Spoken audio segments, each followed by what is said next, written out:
मसाइल से निकाल सकता है। तो उन्होंने बोला कि पाकिस्तान के जो मसाइल हैं ये पाकिस्तान के खुद साख्ता खड़े किए हुए हैं, और इंडिया का जो रवैया है वो पाकिस्तान के साथ श्रीलंका जैसा नहीं हो सकता। मतलब आपको याद है जब श्रीलंका पे बुरा वक्त आया था, इंडिया ने किस तरह श्रीलंका की मदद की थी। तो उन्होंने कहा है कि इंडिया उस तरह से पाकिस्तान आपने कर दिया, क्यों नहीं करेगा? हमारा मुल्क, आप कहीं पे भी चले जाए, हमारे वज़ीर आज़म खुद कह रहे हैं शहबाज शरीफ साहब कि हम मांगने नहीं आए, लोग हमें देख के कहते हैं ये मांगने आ गया।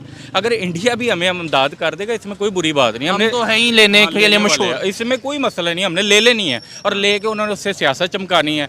कल कोई आंखों में आंखें डाल के हम बात नहीं कर सकेंगे, उन्हें कहना तुम्हारा मुल्क जो है, तुम लोग जो है, तुम्हारी आवाम। जय हिंद दोस्तों, भारत ने पाकिस्तान के खिलाफ कुछ ऐसा फैसला सुना दिया है जिसे सुनकर पाकिस्तान की पूरी तरह से दुनिया हिल चुकी है। पाकिस्तान में रहने वाले लोगों ने और वहां की सरकारों ने कभी भी ये नहीं सोचा था कि भारत पाकिस्तान के खिलाफ कुछ ऐसा भी कर सकता है। हम जो देख रहे हैं ना इस टाइम, वो सिर्फ होता ही है कि अवाम पे जब महंगाई का बोझ डालना होता है ना, तो तब ये स्टेटमेंट दी जाती है। उसकी रीज़न्स ये होती है स्टेटमेंट देने की कि अगर ये स्टेटमेंट देंगे अवाम के अंदर शऊर बेदार हो, हमें मज़ीद महंगाई बर्दाश्त करनी पड़ेगी, और इससे ज़्यादा कुछ भी नहीं है। ये अवाम को भी सोचना चाहिए हमें। अब ये जो है पेट्रोल, ये 500 प्लस भी जा सकता है, 500 के करीब भी आ सकता है, और जब तक ये चीज़ें प्लस हो जाएंगी हमारा मुल्क कभी डिफ़ॉल्ट नहीं करेगा। और इसलिए हमारे ऊपर 500 पे भी हम डलवाते रहेंगे। डेफिनेटली हमें तो मजबूरी है। अब देखना, मैंने आपको पहले बताया कि हमारी टेक्नोलॉजी कहाँ तक आ चुकी है। एक एक बंदे के पास जो गाड़ी है, जो 40 लाख की थी आज करोड़ की, आज वो भी वही चला रहा है, उसकी एवरेज भी वही है, सब कुछ वही है। लास्ट मुझे ये बता दें, आखिर क्या वजह है कि भारत के अंदर हाल ही में जब भारतीय विदेश मंत्रालय ने पुणे शहर में एशिया इकोनॉमिक डायलॉग की गैदरिंग होस्ट की, तो इसमें कई देशों के फॉरेन मिनिस्टर आए हुए थे। और इसी गैदरिंग के दौरान भारत के विदेश मंत्री डॉक्टर एस जयशंकर साहब से यह सवाल पूछा गया कि क्या भारत पाकिस्तान की इस मुश्किल के समय में मदद करेगा या फिर नहीं। तो इस सवाल का जवाब देते हुए डॉक्टर एस जयशंकर साहब का कहना था कि भारत पाकिस्तान की मदद करेगा या नहीं करेगा, ये बात इस चीज़ पर निर्भर करती है कि वास्तव में जो भारत की आम जनता है वो क्या चाहती है। अगर वो चाहती है कि भारत पाकिस्तान की मदद करे तो फिर यहाँ पर भारत पाकिस्तान की मदद कर सकता है, और अगर वो बिल्कुल भी नहीं चाहती कि पाकिस्तान की भारत मदद करे तो ऐसे में पाकिस्तान की भारत बिल्कुल भी मदद नहीं करेगा।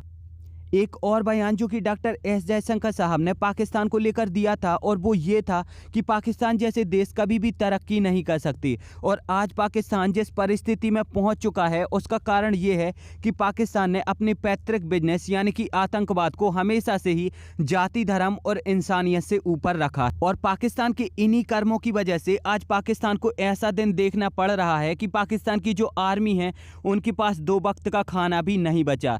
तो अब ऐसे में आप सोच ही सकते हो कि जिस देश की आर्मी ही भूखी रहे, जहां पर आर्मी के लोगों को ही खाने को ना हो, तो वो देश कैसे ही सरवाइव कर सकता है। अब डॉक्टर एस जयशंकर साहब की इस स्टेटमेंट को लेकर पूरी दुनिया में डिस्कशन किया जा रहा है, क्योंकि भारत पूरी दुनिया में एक बहुत ही जरूरी और बहुत ही पॉजिटिव कंट्री बन चुका है। चाहे कोई अफ्रीकन कंट्री हो या फिर एशियन कंट्री हो, अमेरिकन कंट्री हो या यूरोपियन कंट्री हो, भारत हमेशा से ही उनकी मदद करने के लिए तत्पर रहता है। और तो और भारत उन देशों की भी मदद करता है जो कि भारत को अपना दुश्मन मानते हैं और भारत के प्रति उल्टा सीधा काम करते हैं, फिर भी भारत वो सब भूलकर उनकी मदद करता है। रिसेंटली हमने देखा कि भारत ने तुर्की की कितना ज़्यादा बढ़ चढ़कर मदद की, और शायद पूरी दुनिया में सबसे ज़्यादा मदद की। इससे पहले आपने देखा होगा कि श्रीलंका को 3.5 बिलियन US$ की एड दी, इसी के साथ साथ राशन, पानी और कई ऐसी असिस्टेंट प्रोवाइड की जिससे जो श्रीलंका के लोग हैं वो सरवाइव कर सकें। इससे पहले भारत ने अफगानिस्तान के लोगों की भी बहुत ही ज़्यादा बढ़ चढ़कर मदद की, वहाँ पर बीट वगैरह प्रोवाइड कराया और वहाँ के लोग भूखे ना रह सकें, इसीलिए उनकी सारी व्यवस्था। अब यहाँ पर हम ये बात तो गर्व से कह सकते हैं कि भारत ही पूरी दुनिया में इकलौता ऐसा देश है जो कि हर देश की मदद करता है उसकी मुश्किल के वक्त में, और उस देश को मुश्किल से बाहर निकालता है। भारत के बिना पूरी दुनिया का सरवाइव कर पाना बहुत ही ज्यादा मुश्किल है। कि डेमोक्रेटिक पार्टी की दिग्गज नेता हिलरी क्लिंटन जब भारत आई तो उनका यहाँ पर कहना था कि एशिया का भविष्य भारत में ही लिखा जाएगा, और ये बात पूर्णतः सत्य है कि भारत आज कई एशियन और साउथ एशियन कंट्रियों का भविष्य है। कई ऐसी साउथ एशियन कंट्री हैं जो कि फिलहाल भारत की एड पर चल रही हैं। और तो और हर साल जब भारत का बजट रिलीज किया जाता है तो उसमें भी इन देशों के लिए कुछ अलग से रकम रखी जाती है जो कि इन देशों को मुश्किल के समय काम में आ सके। हालांकि जयशंकर साहब की इस बात से आप कितना ज़्यादा सहमत हो मुझे नीचे कमेंट में ज़रूर बताएं और साथ ही साथ ये भी बताएं कि क्या भारत को पाकिस्तान की मदद करनी चाहिए या नहीं करनी चाहिए, क्योंकि जयशंकर साहब का भी यहाँ पर यही कहना है कि इस चीज़ का फैसला हम नहीं करेंगे, भारत की जो आम जनता है वो करेगी। तो अपना फैसला मुझे नीचे कॉमेंट में ज़रूर बताएँ एंड वीडियो अगर अच्छी लगी है तो चैनल को सब्सक्राइब करके बेल आइकन ज़रूर दबाएँ।